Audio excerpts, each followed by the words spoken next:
Hello and welcome to GovRex. So I wanted to talk a little bit about how governance is a positive thing, even when people tend to see it as maybe negative. So business governance usually conjures up images of a control checklist used to pass an audit or strict rules on what can and can't be done by employees. Now, while this is true, it does cast governance in a negative light. Business governance is really, it's a positive program that it needs to be presented as such. Governance, it's not adherence to strict rules, but it's a way that business owners can ensure that they're compliant and legal. It's not, extra time consuming steps. It's a structure that reduces unnecessary rework.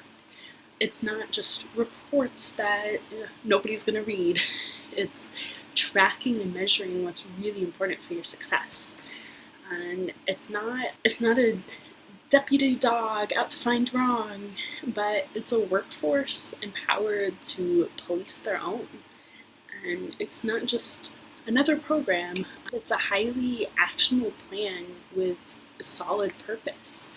So even though people kind of see it as a negative thing, it's actually very positive, and it's very beneficial to you, your business, to the consumers as well.